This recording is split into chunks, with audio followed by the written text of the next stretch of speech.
ntara ya Cibitoke ku kibuga citiriwe Urunani ku musi w'Imana igenekerezo rya 2023 ruheshi umwaka turimwo hagiye kubera urukino hagati y'umugwi wa Yusufu Ndayishimiye hamwe n'umugwi wa Saido Ntibazonkiza.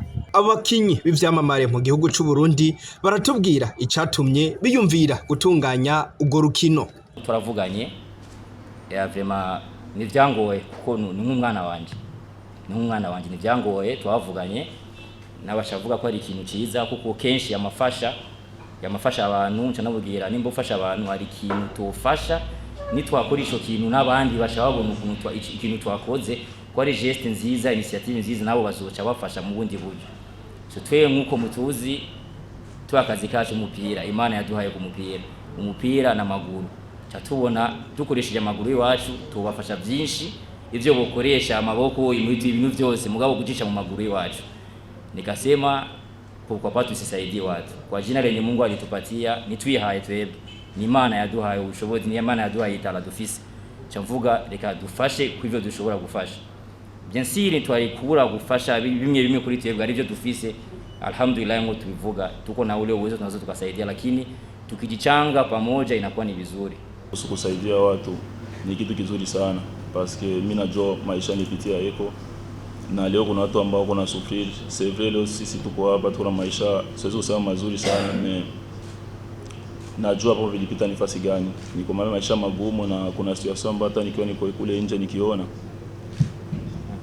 Kuna situation ambayo nikiwa kule nje nikiona nasema tuko na kazi kubwa kufanya juu kusaidiana sisi.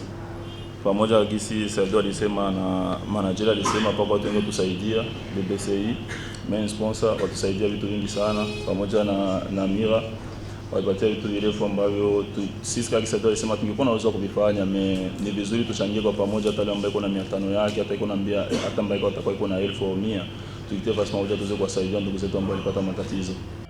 Ku ruhande rw'umugwi wa Yusufu Ndayishimiye umumenyereza akabari Niyungeko Olivier Batazira Mutombora nawe aratubwira abakinyi azokwifashisha muri ugo rukino.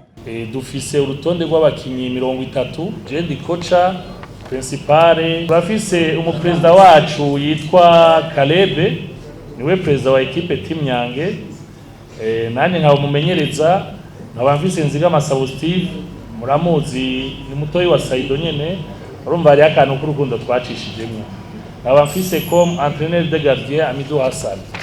Hanyuma nk'abakinyi dufise turafise Arakaza Makartir niwe munyegori wacu wa mbere hagaca haza Willow Ismail umunyegori wacu wa kabiri wa gatatu ni Ndikuriyo Patient. Urabona bose n'abakinyi bakina hanze kandi bibihangange benshi murabazi. Ku bakinyi no vuga b'imbere les joueurs de champ turafise Jospin, turafise Ndayishimiye Yusufu ari we Nyange Y55, turafise umukinyi yitwa Digidigi avuka Igitega, turafise Mabano, turafise Gakwaya, turafise Amisi, turafise Destin, turafise Paplay, turafise Asmani bita Grader,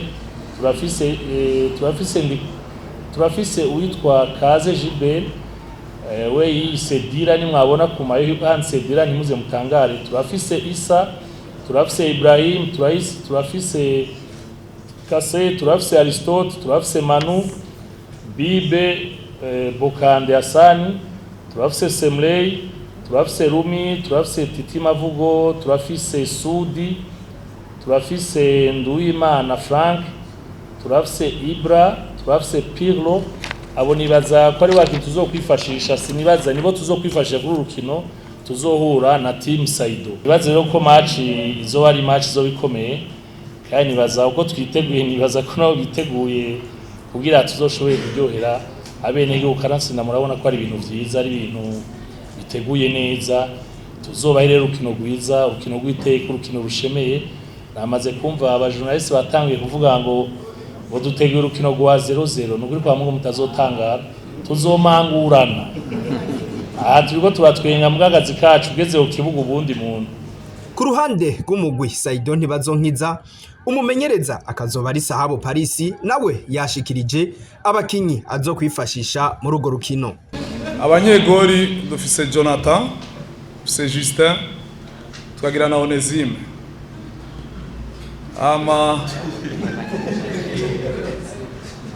abadefanseri novuga ngo n'abasantro turafise Bangara wo muri Bumamuru, turafise Mukombozi muri Namungo, turafise Salumu wo muri Bumamuru, turafise Yakubu wo muri Vitalo, turafise ahora akina muri Vitalo kera yitwa Ido, turafise Isa Iber wo muri Vitalo, turafise Juma wo muri Interstar, turafise Usene wo muri Flambo, turafise Karim wo muri Vitalo. Tugiye hagati abo twita ba milieu, turafise Richard wo muri Rayon Sport, turafise Fred ariko gusinya muri Mukura yahora muri Vitalo, turafise Trésor wo muri Olympic Star, turafise Martin umukinnyi akiri muto akina muri deuxième division muri Vision, turafise Kizigenza Ntibazonkiza Saidi, turafise Karim wo muri Rukinzo, turafise Asmani ntaho bari wo muri Vitalo, turafise Afizi wo muri Vitalo, turafise Idi wo muri Olympic Star, turafise abo nibo no kwita ko arabamiriye. Tugiye ku ruhande rw'abasatirizi ariho witwa Landry Arthur abakina hanze, Chabalala muri AS Kigali, Amani muri Bomamuru, Kamsoba, turafise n'umwigeme yitwa Corazon Aquino wo muri Simba Queen, ni kapitene wa Kenya, equipe nationale Kenyan. Turafise yitwa Evra n'Amaja hamwe na Kesi Jordan wo muri Vitalo. Abo nibo bakinyi ba Ntibazonkiza team Ntibazonkiza Saido. Mu kwinjira kuraba ugo rukino ahasanzwe n'amafaranga 2,000, mu bwugamo busanzwe 3,000. Ayo mafaranga akazoca afasha mu kugarukira kuri ya miryango yahuye n'imyuzurira mu gisagara ca Bujumbura. Umukinyi Yusufu Ndayishimiye akaba yiteguriye kuzokina ugo rukino inyuma y'imvune yari yagize mu myimenyerezo bitegurira inkino zo kurondera igikombe c'isi.